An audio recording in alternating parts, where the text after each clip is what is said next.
Ils ont inventé ça. Non, la matière noire. Ils ont inventé la matière noire. Ils expliquent cette anormale expansion de l'univers. Ils disent non, c'est pas normal qu'il y ait une expansion de telle vitesse. Il doit y avoir une matière noire qui accélère l'expansion. Mais pourquoi? Parce que dans les théories de la gravitation universelle de Einstein, on est obligé d'inventer de la matière noire pour expliquer la dilatation de l'univers. Et donc il suffit de changer les lois d'Einstein, de la gravitation universelle, pour qu'on n'ait pas besoin d'inventer de l'énergie noire. Donc Einstein, je pense qu'il s'est trompé sur beaucoup de choses. Et je préfère la Mahmoud, je bon. Mais bon, c'est pas un livre scientifique. Hein. C'est juste des petits passages d'Arnaud où j'explique un peu avec un quantique les histoires de probabilité, parce que le hasard, il a une relation avec les probabilités. Alors, il est j'étais à Timzarit. On m'a donné le nom Mazir du hasard. Comment on dit le hasard en Mazir? Question à la salle. Comment on dit? Bon, on connaît le hasard parce que Mazar, c'est un mot qui n'a pas rapport. Il est sumérien, il vient de très loin. Mésopotamien. Comment on dit? Non. C'est Belek. Belek, c'est un rôle. Belek, oui, c'est Non, non, c'est peu. Illumini, ça vous dit quelque chose, ce mot? Illumini, c'est comme ça qu'on dit le hasard, ah, tu vous allez te dire Belek, je sais pas. Mais là, c'est là, je savais pas. En plus que tu es Dieu, j'ai appris que tu connaissais Damazir. Alors, Illumini, je sais pas. Illumini, non, Illumini. Comment on dit le hasard en Israël?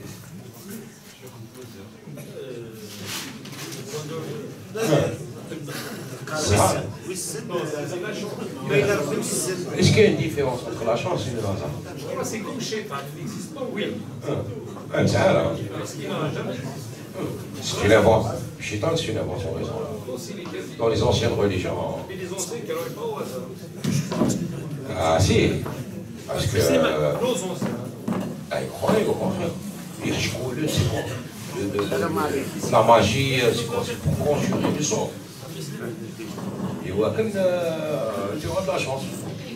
Pourquoi on a fait tout ça, les tours de magie, c'est pour justement avoir la chance. Tu veux être enceinte, tu n'as pas de chance. Donc il y a des procédures pour tuer de la chance d'avoir un enfant. À la base, c'est quoi? C'est le hasard. Hein?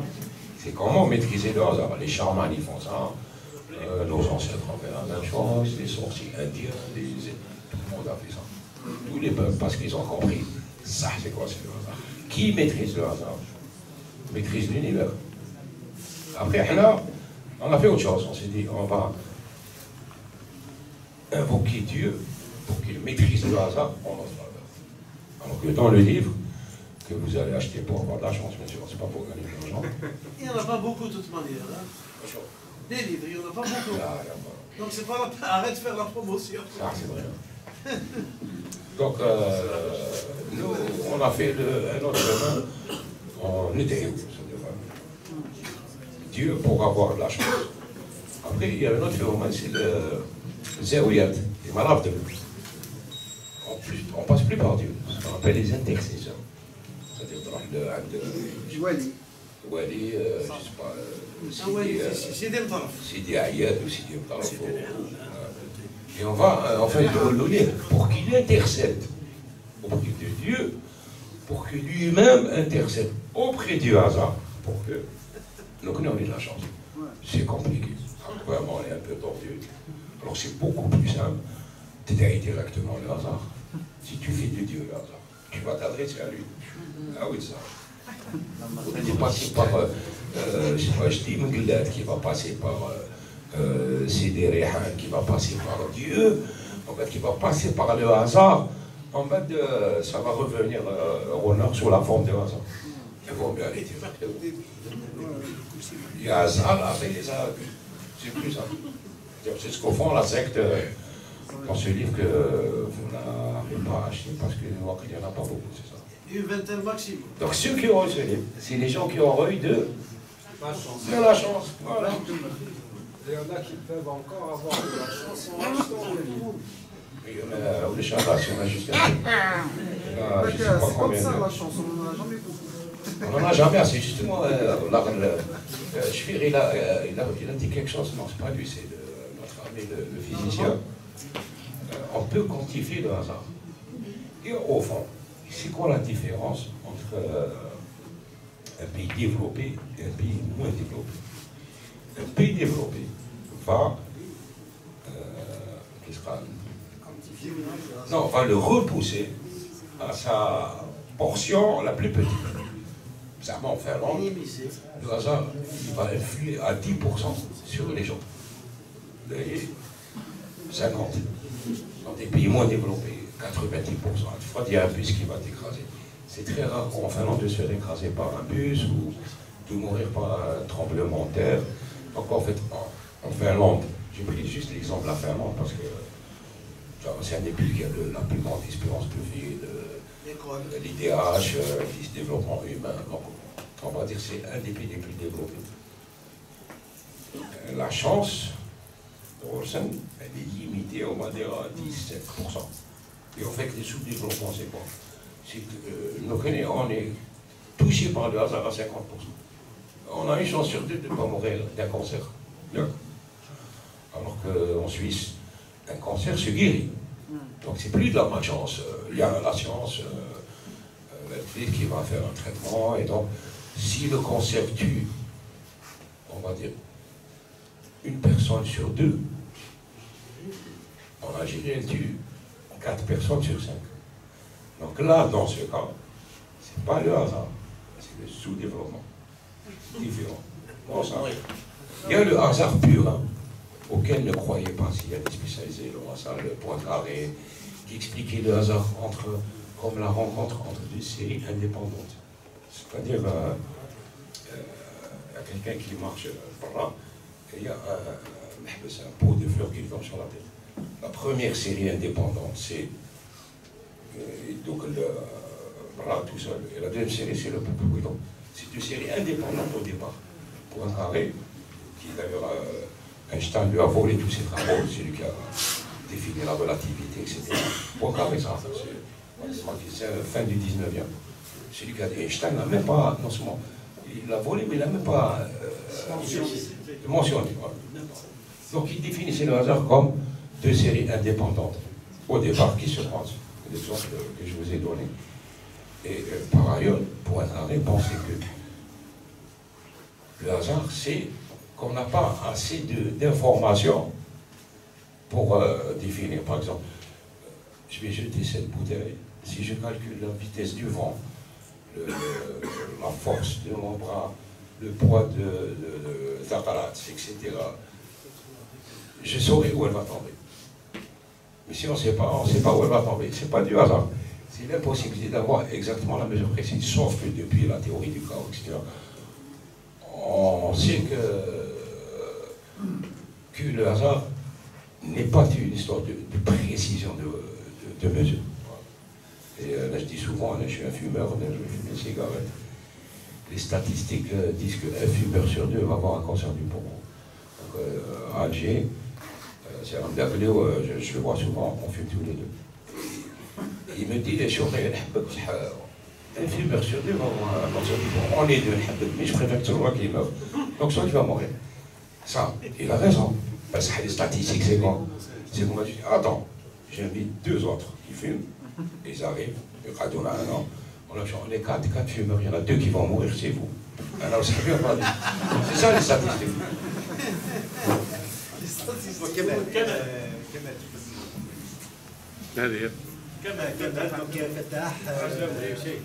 Voilà.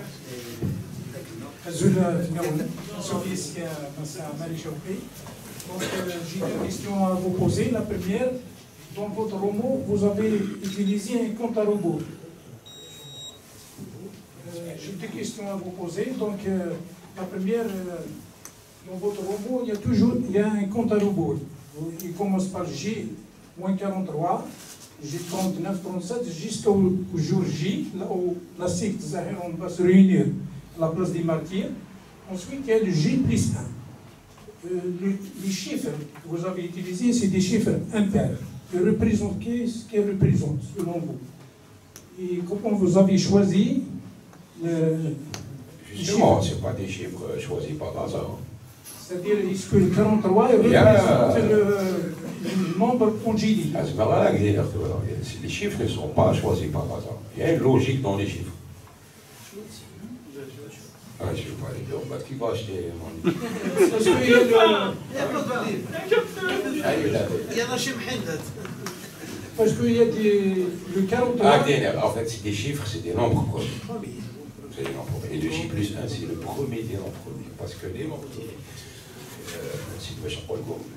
premiers, c'est un phénomène qui est directement lié au hasard. Parce que, en mathématiques, les nombres premiers sont posés sur l'ensemble des nombres entiers. 1, 2, 3, 4, 5, 6, 7, 8. On n'a pas compris la logique. Pourquoi 3, 7, 11. Et aujourd'hui, je m'adresse aux mathématiciens, on offre $1 million par un grand institut de mathématiques américain à qui trouvera la logique des nombres premiers. Et en fait, depuis à peu près 2000 ans, tous les mathématiciens ont essayé de trouver la logique des premiers. Ils n'ont pas trouvé. Et on peut dire l'accent devenu fou, l'accent suicide. C'est la belle, les nombres premiers. Et en fait, il semblerait qu'aujourd'hui, les nombres sont directement liés à ce qu'on appelle l'aléatoire pur. Ce qu'un mathématicien honnête, donc qui n'est pas du Mac, ne peut pas comprendre. Comment on peut poser des nombres de façon aléatoire alors que les mathématiques, c'est vraiment de la. Comment dire, c'est la raison pure, les mathématiques. Il n'y a pas de. Il a un relâche flottant, non, c'est la logique. Il semblerait aujourd'hui que les nombres premiers sont disposés dans l'ensemble des nombres entiers par hasard. Mais c'est du hasard, pour répondre à la question, c'est du hasard pur. Pur. Et aujourd'hui, celui qui trouve comment fonctionnent les nombres premiers, pourquoi le 7 il vient avant le 11, qui vient avant le 13. $1 million. En dinars, je vous rappelle que ça fait quand même. Ça fait 20 milliards. Hein. C'est-à-dire, juste avec la pensée, on peut devenir plus riche que les Haddad. C'est quand même un défi extraordinaire. $1 million. 20 milliards d'Alzer. Juste pour comprendre comment fonctionnent les nombres premiers. Donc, pour répondre les chapitres, les chiffres qu'il y a dans les chapitres, c'est des nombres premiers. C'est pas des nombres angéliques. Non, premiers. Ils sont impairs. Tous les nombres premiers sont impairs, à part le 2. Il y avait le 2 qui est. Les nombres premiers, donc c'est les nombres qui ne sont divisibles que par eux-mêmes. Et par un. Comme. La deuxième question. Il est divisible que par les mêmes et par son frère. C'est un nombre premier. Est-ce que Youssef par hasard ou. Il y a une logique à faire, je sais pas. Il y a par exemple le 4 qui représente la passion, le 3 représente l'amour. Ça c'est la numérologie à Khabem. En fait, je parle des noms premiers qui sont directement à la part avec le hasard. Exact. La deuxième question, quelle est la finalité de la morale de votre roman? Merci. Merci. C'est absurde. Je sais pas. La morale, c'est que Balak, c'est le titre du livre, Balak, Dieu c'est le hasard. C'est ça la morale, Balak. Et s'il est le hasard, par hasard, il est Dieu, Balak, je sais pas. Balak. Hein?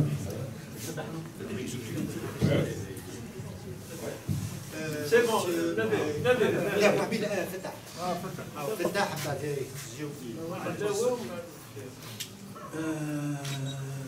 un soufi ici. Bienvenue chez toi, bienvenue sur Terre, bienvenue en Palestine, bienvenue chez les Inuits où tu as été il y a quelques années faire un reportage dans le Groenland.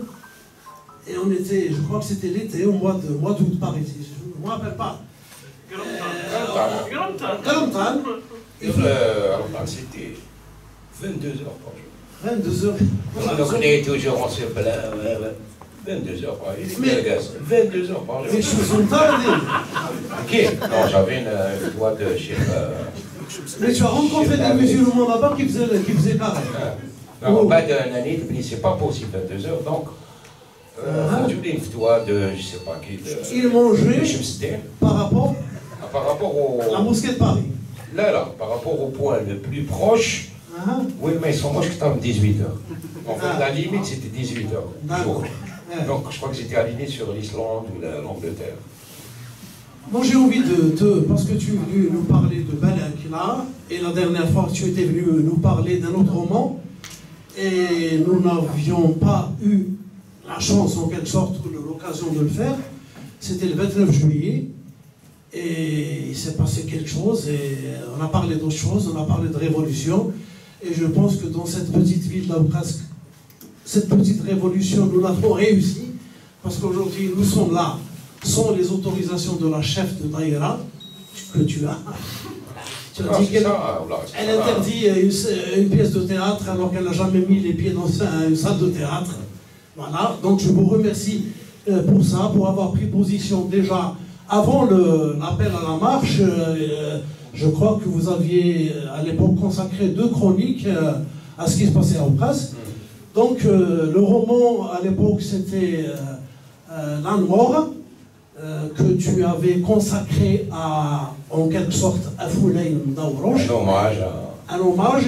Et tu avais dit, je crois, en réponse à des questions de journalistes, que lorsque tu as appris que réellement le premier roman de l'humanité a été écrit par quelqu'un des nôtres, un Africain du Nord, quelqu'un appelé de Mador. Un berbère de l'Est, qui un n'est même pas berbère de l'Est. Voilà, et que pour les gens, pour les tenants un peu de la décision et de la publicité à faire aux choses, qui dit Ouelou, comme si c'est rien. Un Algérien a écrit le premier roman de l'humanité, et pour eux, et alors? Aucun hommage, rien. Ben, il y a eu des hommages. Hein. Voilà. Ils ont fait des colloques. Il a été oublié complètement. Ça remet quelque chose. Des romanciers de l'humanité. Pas le premier écrivain. Romancier. Romancier, c'est-à-dire la forme, le roman, c'est lui qui a inventé avec Landor. Landor, oui. Landor, c'est pour ça que j'écris Landor. Les métamorphoses de Landor.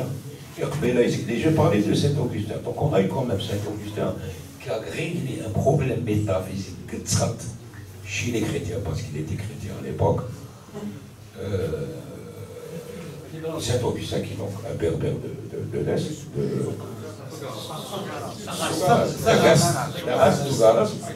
et on a infoulé un peu le... C'est juste à côté d'Ayoub, c'est à 50 km, Sogaras, Mandor.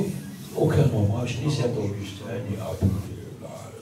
Franchement, ça me le dire, mais c'était évident. On n'en a pas hommage tous les jours, ces gens-là.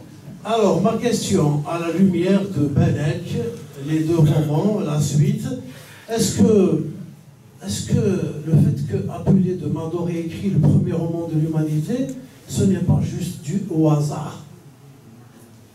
Ce qui fait qu'aujourd'hui, ça ne sert à rien. Merci. Alors, c'est une question parce que quand je discutais avec mon ami Voilà. qui a dû s'enfuir. Non, il est là. Attendez. Voilà. Non, mais tu m'en là. Et je lui ai rappelé je lui ai parlé d'une nouvelle de Borjas, l'Argentin, qui a fait une nouvelle, c'est la bibliothèque qui est finie. Il est parti d'une idée magnifique. Il a dit, bon, finalement, c'est quoi une histoire? C'est des lettres mises dans l'ordre. Le A, le B, enfin, si dans une autre langue, on va dire en latin, puisque le débat c'est FMZ en caractère latin.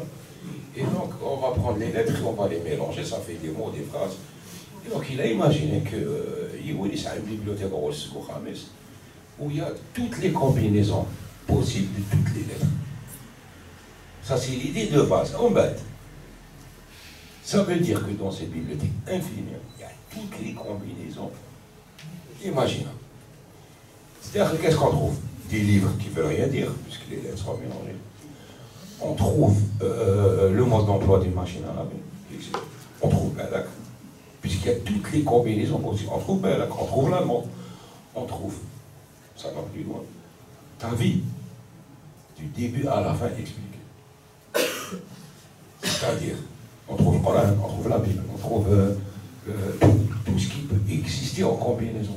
Et donc Borges, qui est un bibliothécaire déjà, lui, d'origine, parce qu'il travaille dans une bibliothèque, il a imaginé cette bibliothèque où tout existe. C'était ta vie, la vie, ta vie que tu as rêvée, la vie que tu as vécue, ton futur, ton passé, la formule chimique du magnésium, les équations différentielles, la mécanique quantique, le mode d'emploi du téléphone, le livre que n'a pas encore écrit Fatah, il est dans la Bible. Tout. Donc, en fait, le hasard, c'est quoi? C'est que, on parlait d'Apule Foulet, c'est une des combinaisons de la bibliothèque infinie. Dans la bibliothèque infinie de Borges, il y a le livre d'Apule. Même s'il n'avait pas écrit Apule, comme c'est des combinaisons infinies, il serait dans la bibliothèque de Borges 2000 ans plus tard. Donc le hasard, oui, bien sûr. Mais en théorie, toutes les combinaisons sont possibles. Donc, qui se dit souvent, qu'est-ce qu'on me dit qui se fait dans la vie? Bon, je dis que je suis vulcanisateur, ce qui est vrai. Mais en même temps, je suis très content, avec un alphabet sommaire, il y en a 26. D'arriver à gagner ma vie, à vendre des livres et aujourd'hui d'être milliardaire. Je suis très content. Juste avec des lettres, avec les bûchettes, c'est-à-dire que c'est juste là, pour moi c'est de la magie. Hein, en mélangeant des lettres que tout le monde connaît. Je suis milliardaire, j'ai une résidence secondaire à Las Vegas. C'est un jeu. Et c'est de la magie, ça. Par contre, $1 million, à qui trouve la formule des emprunt? Avec l'aide des mathématiciens, là, il faut travailler. Ça serait bien que ça vienne de là. $1 million.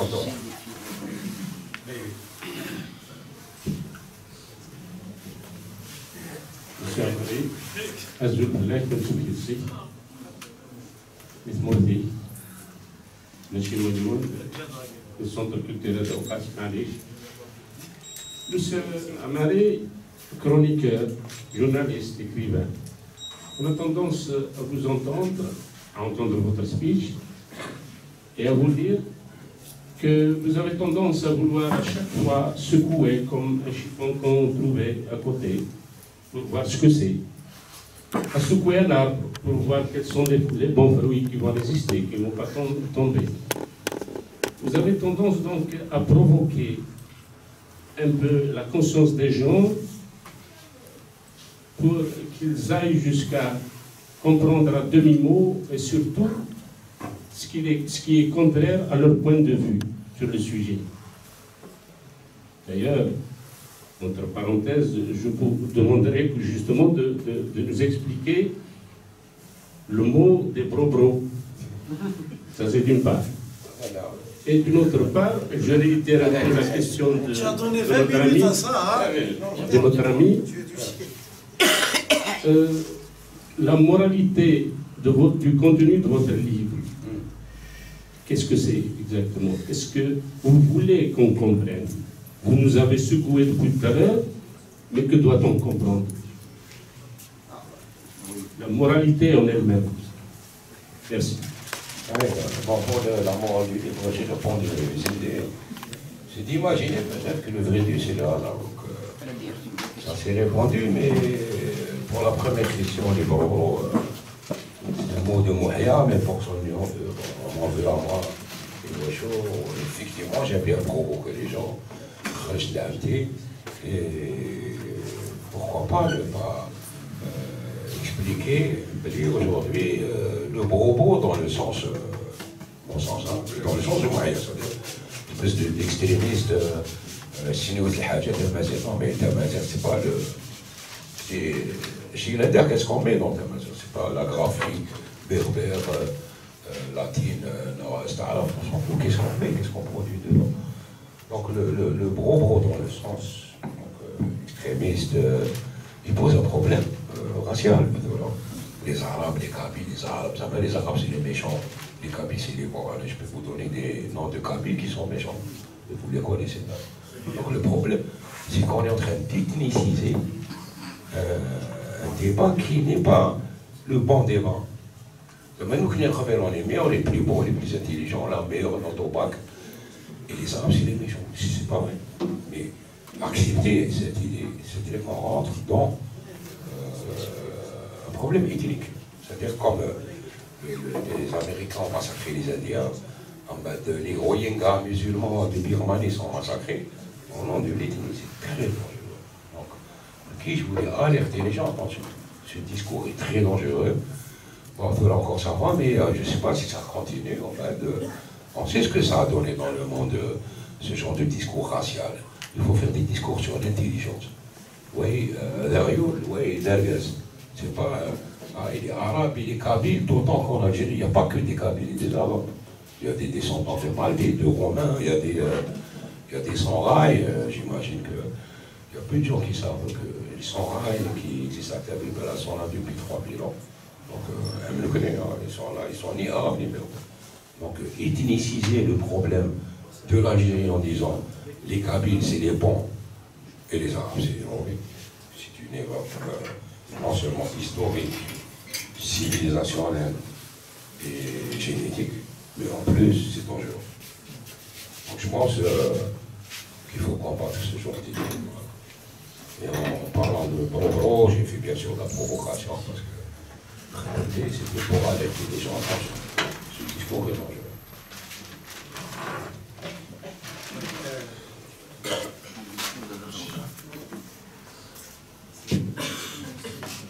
En fait, moi je voulais vous poser... Je peux dire, il y a une semaine, à la télévision, voilà un match, je ne sais plus, je crois que c'est JSK, contre notre équipe. JSK Blabas. Blabas. Est-ce qu'il est supporter les supporters JSK JSK Blabas. Blabas, ils ont chanté une nation. C'est-à-dire contre les Kabyles. Oui, vous êtes contre le j'imagine. Là, ça m'a fait de la peine. Ça fait longtemps qu'ils font ça, hein? C'est vrai. Là, c'est dans les années 70, ça m'a fait de la peine. Je sais quoi, je suis un Israélien. Je peux chanter national, là, ça m'a fait de la peine. Oui, voilà, justement, je voulais vous poser ma question sur quel est votre avis sur, justement, vous parlez du hasard, la superstition, de la chance, et moi j'oppose tous ces concepts à l'esprit scientifique. Comment vous évaluez chez nous, quand je dis chez nous, c'est-à-dire, le chez nous il est différent chacun pour soi, de l'ancrage de l'esprit scientifique chez nous. Je pense qu'on laisse toujours place au hasard, à la chance. Quand on n'a pas cet esprit cartésien, pour moi l'esprit scientifique c'est l'observation, la curiosité, le douter de ce qu'il y a, donc ça nous permet d'avancer. Et justement, je donne un exemple, par exemple, on utilise toujours des moyens de la chance, par exemple, même quand il y a un accident de la route, on vient d'un plutôt. On n'essaie pas de faire, par exemple, scientifiquement prouver les choses. C'est-à-dire qu'on n'a pas confiance dans les éléments cartésiens scientifiques raisonnables. On n'arrive pas à calculer quelque chose, à faire confiance à un chiffre, parce que cette confiance, on n'a même pas... ce manque de confiance qu'on a, même si dans les chiffres, même si vous lui donnez un chiffre, il y aura toujours quelque chose qui ne marchera pas. Donc, comment vous évaluez vraiment l'ancrage de l'esprit scientifique chez nous? Merci. Très bonne question, parce que nous, en théorie, on aime le savoir, particulièrement, je ne dis pas les Kabyles, mais les vieux peuples, comme les Kurdes, les Juifs, les Berbères. On aime la science parce qu'on sait que pour dépasser notre condition, entre guillemets, du soulement, voilà. Et donc, on va remarquer que dans le monde entier, les anciens peuples, voilà, ils aiment le savoir, ils ont compris que le savoir, c'est ça, la libération, l'ascension sociale, la connaissance. Donc en fait, on est rationnel et scientifique. Mais c'est comme on est schizophrène, en parallèle, on croit à la superstition, aux mauvais sorts, et tout ça, on y croit aussi, mais on croit à la science. On va aller chez le médecin si on a une maladie. Ben, si le médecin, il peut rien faire pour nous, qu'est-ce qu'on fait? Moi, je suis le talib. Deuxième position. Pourquoi? Parce que scientifiquement, le médecin, c'est lui qui peut nous guérir. S'il ne peut pas, ça veut dire que la science a des limites. Donc là, on va se tourner vers des mondes parallèles. On va chez le talib. Ce qui n'est pas normal aujourd'hui, c'est que maintenant, les gens ils vont chez le talib avant qu'aller chez le médecin. Ça, c'est pas normal. Mais on reste superstitieux, on croit en la science. D'ailleurs, j'écris ces livres aussi, comme la mort, pour pouvoir parler un peu, remettre la science au centre du débat. Il faut croire en la science, même s'il y a des mondes parallèles qui existent. L'exemple de l'accident de voiture, c'est un très bon exemple pour illustrer le hasard. On va imaginer, on ne va pas imaginer, plus on roule vite, plus on peut faire des accidents. Plus la voiture est bonne, moins vite d'accidents. On peut rouler avec une Mercedes à 160 ou avec une Maruti à 120, on a à peu près la même chance de faire un accident. Ça, c'est connu, c'est de la science. Ça, comment expliquer que deux voitures qui roulent à la même vitesse, avec la même marque, là on est où? On est dans le hasard pur. C'est les mêmes conditions. Il y en a qui vont faire l'accident, l'autre. La même voiture, la même vitesse, le même conducteur, le même âge, les mêmes réflexes, la même route, le même climat. Ici, les mêmes. Voilà. Très bon exemple. J'aime dire X-Files. C'est bien. Tout le monde est taillé. Est-ce qu'il est prévu aussi du hasard? Ça, voici donc.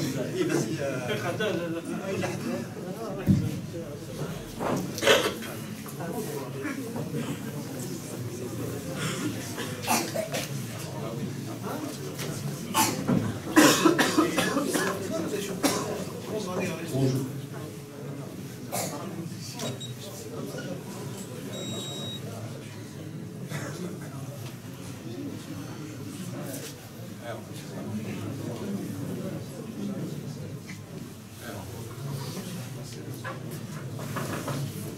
Bonjour, M. Chokri. Donc, j'aimerais rebondir un peu au passé. Le 3 juillet 1996, vous avez une caricature. Cette caricature traite le drapeau algérien de linge sale. Donc, nous aimerions, est-ce que vous pouvez expliquer c'est-à-dire après, vous avez donné des explications comme quoi c'est ceux qui ont sali le drapeau, c'est pas ceux qui ont dit la même chose de linge et ça. Donc, ça va vous C'est ce que j'ai dit au juge.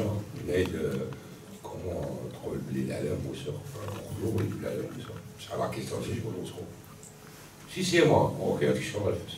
Mais si c'est pas moi, il faut mettre tous les gens qui ont sali en prison. Ben, il m'a mis en prison quand même.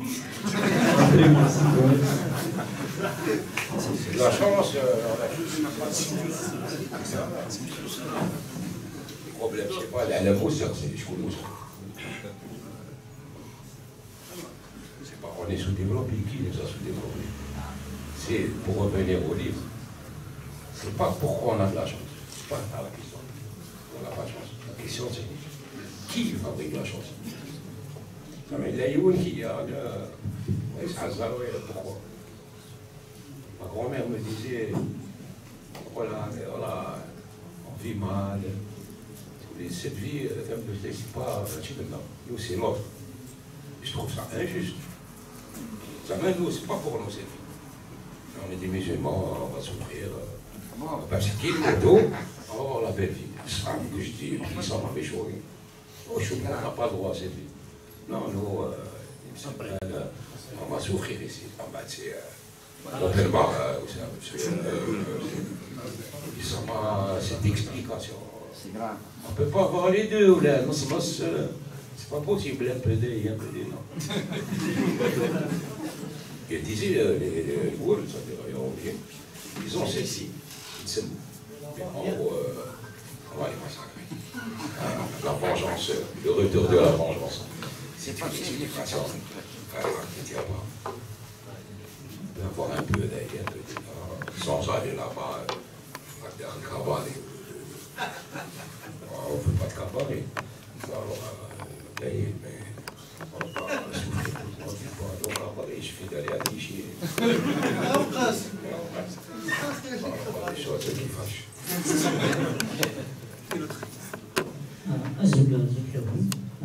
remercie M. Chopin pour cette excellente conférence.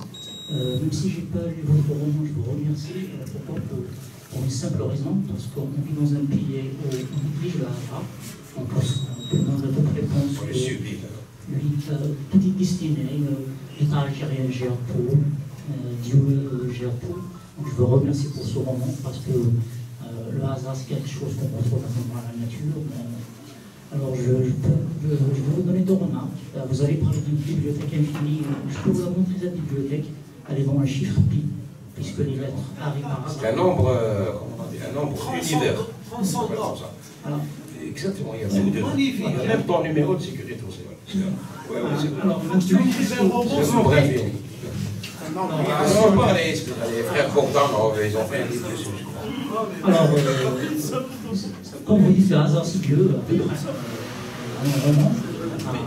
on peut aussi dire que pi c'est Dieu, puisque pi on retrouve dans les lois de la nature, il est infini. Si je remplace tous les chiffres par une lettre, je vais retrouver votre propre roman dedans. Je vais retrouver le courant dedans. Je vais retrouver la vie. Ça s'appelle nombre univers. Voilà. Il y a tout. C'est une remarque, c'est une petite remarque. La deuxième. Il y a même la séquence ADN. Oui, tous les organismes. Alors la deuxième, on dit que tout arrive par hasard, par nécessité, par contingence. Par exemple, si on prend les flocons de neige, ils se diffèrent les uns des autres. Sauf qu'il y a une nécessité dedans, c'est qu'il faut qu'il y ait 6 côtés. Donc il faut 6 côtés. Ça, c'est la nécessité, que le reste, c'est le hasard. Est-ce que vous ne négligez pas cette nécessité? Si, bien sûr. Si. Il y a la nécessité, et il y a le hasard. Il y a les deux. Mais, pour aller plus loin, exemple, la théorie de l'évolution, il y a deux courants. Les créationnistes qui disent que Adam et Ève, et tout a commencé. Et il y a les évolutionnistes. Donc Darwin décale des évolutionnistes, il y en a plusieurs, Lamarck, etc., qui disent non, l'évolution c'est faite par hasard. La secte des Ahéros, qu'est-ce qu'ils disent? Ils disent que les deux ont raison. Pourquoi? Parce que c'est le hasard qui a fait l'évolution par hasard, mais le hasard c'est Dieu. Ce qui réconcilie les créationnistes qui disent que c'est Dieu qui a fait évoluer l'être humain jusqu'à Farhat Mahdi, et les évolutionnistes qui disent que tout est fait par hasard. En fait, quand tu dis que le hasard c'est Dieu, tu réconcilies les deux théories. Donc, ça va au-delà du clivage Galacen. On peut pas être créationniste et évolutionniste. Et bien si tu penses que le hasard c'est Dieu, et bien tu es créationniste et évolutionniste. Puisque Dieu a créé l'être humain et Dieu c'est le hasard, donc ça s'est fait par hasard. Attendez, à peu près. J'ai mal expliqué. Oui, j'ai bien compris.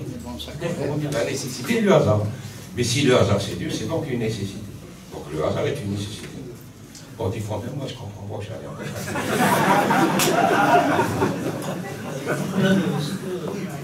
Le hasard, on ne peut pas faire ça pour un flocon de neige. C'est ça que je veux. Est-ce qu'il y a un univers parallèle où les flocons de neige ont 8 côtés? Ce qui est général, je sais. Peut-être. Peut-être. Merci. C'est des vraies questions. Hein. Je n'ai pas toutes les réponses, mais c'est des vraies questions. Si quelqu'un d'abord, est-ce que vous connaissez un peu de la physique, de religion? Merci. C'est un sujet là, c'est pas moi qui vais lui régler ça, il y a au pas ça.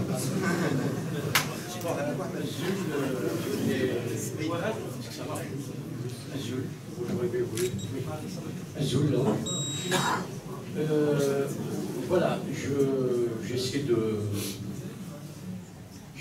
contenir ce que vous faites. Vous prenez le ridicule, vous ironisez pour le dénuder. Ça devait être, chez des gens normalement constitués, ça devait provoquer l'éveil. En tous les cas, parlons de moi, c'est ce qui se passe. On vous a rencontré le 29 juillet ou septembre, j'avais écrit 2 livres, 2017, là je suis à 6. Et puis, qu'est-ce que je fais? Je suis en train de tourner autour des écrivains, des chroniqueurs, pour me faire des préfaces à mes livres. Parce que je ne suis pas capable, c'est pas que je le suis, il est là. c'est que je ne suis pas, c'est pas que je ne suis pas capable d'écrire, mais j'ai besoin de l'aide de gens qui réfléchissent autrement. C'est extraordinaire quand on prend le Watan, Liberté, tout de suite je regarde le dessin de Dilem, le Watan je cherche point zéro, et puis chez Hakim Al-Alam c'est la même chose. Je ne lis plus que ça. Est-ce qu'il n'existe que ces gens-là qui sont éveillés dans ce pays? C'est ma première question. Qui sommes-nous, puisque nous nous abreuvons quotidiennement de ce que vous écrivez, et puis vendredi on est malheureux. Rien que parce qu'il n'y aura pas de chronique. Et puis vos vacances nous semblent être une sorte de deuil, puisqu'on ne va pas vous lire. Alors, moi je voulais vous poser une question très simple, et ça pourrait franchement m'aider à penser plus. Est-ce que vous êtes optimiste pour ce qui va arriver dans ce pays dans quelques mois? Ce n'est pas de la prédication, mais franchement, je dis que je suis éveillé que parce que, comme tout à l'heure, le gars qui disait, vous secouez les arbres, vous secouez les cocotiers, et qu'est-ce qu'on va trouver dans quelques mois? Je n'ai pas peur, parce que nous avons affronté pire. Et je vous remercie beaucoup. Après la préface, j'espérais un verre.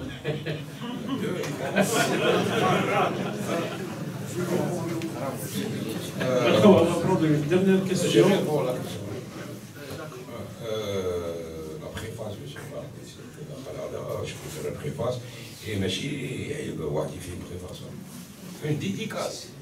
Alors, non, je vous fais la dédicace. Je vous donne ça, c'est un marqueur. Et puis, je suis en train d'écrire la deuxième partie de ce livre parce qu'il a eu beaucoup de succès. Je suis en train de faire la deuxième partie. Pour une réédition. Et je vais le rééditer. On va faire de l'autre côté.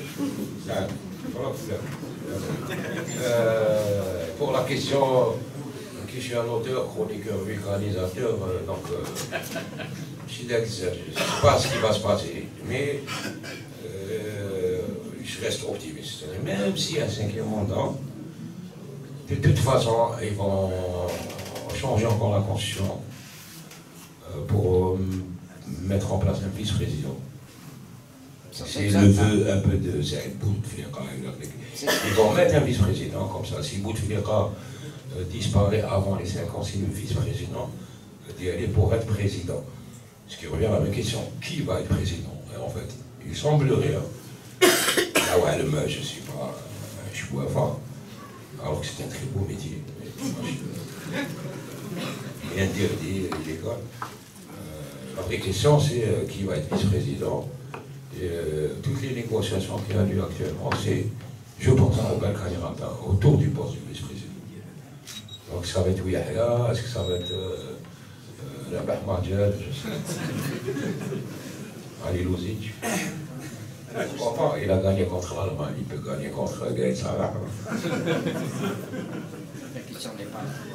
La question n'est pas là. Là, je plaisante, mais ça, c'est sérieux, c'est une vraie question. Je suis dans le Seraï.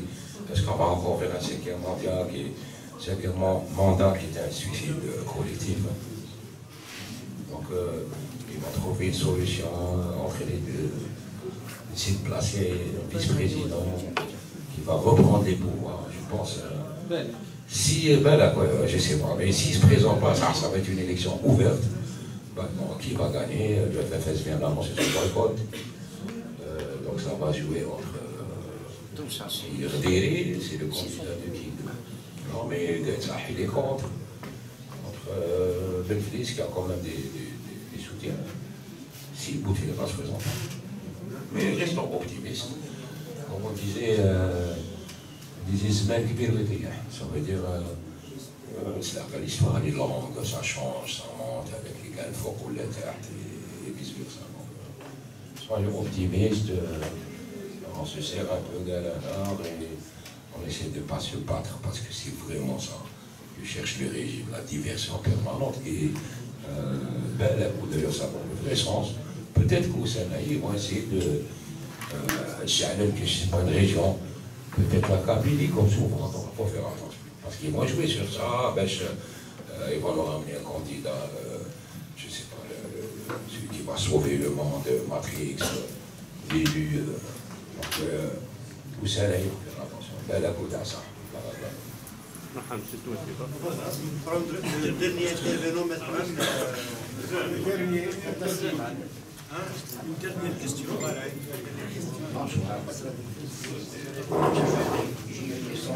Parlons micro à Tasliman.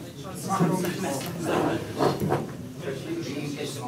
Est-ce que en Algérie le mal,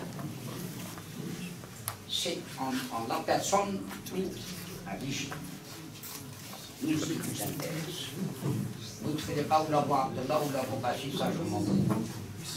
Est-ce que d'abord nous sommes en République? Est-ce que nous sommes en République? Si encore on défend du majestic qui s'appelle République, là, ça change tout. Maintenant, depuis tout à l'heure, je vous ai écouté, il y a eu de la théorie. Dans cette théorie, il y a du vrai, ça dépend comment on le comprend. Et maintenant, quand il y a un mal qui est là, on le voit tous. Il y a une réaction contre ce mal. Et que tout le monde le constate est là. On se tait. Cela veut dire quoi? Et de qui on dépend? Je vous remercie pour votre attention.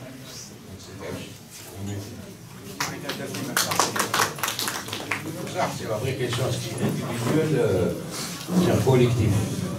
En fait, l'erreur qu'on doit parler, c'est-à-dire que Bouteflika, l'erreur qu'on va tout va régler. Non, il faut se poser la question collective. Quel est ce régime qui a mis Bouteflika et quel est ce régime qui va manger? Parce qu'il y a Bouteflika, le même, c'est le régime qui pose un problème. C'est cette oligarchie avec les importateurs, le Suédois, l'Ascot, ils sont d'accord pour partager l'argent. S'ils nous ramènent le même, on n'a pas réglé le problème. Donc je pense qu'on ne doit pas nous venir se tromper de cible là, même si on est opposant au le problème, c'est le régime. Il faut que ce régime change. Comme vous avez dit, passer à la deuxième république, c'est-à-dire... Déjà, est-ce qu'on est en première république? Justement. C'était la dernière question. Voilà. Donc, on passe à la vente dédicace, donc à la dédicace. Le samedi prochain, nous allons recevoir Nadia Esprit.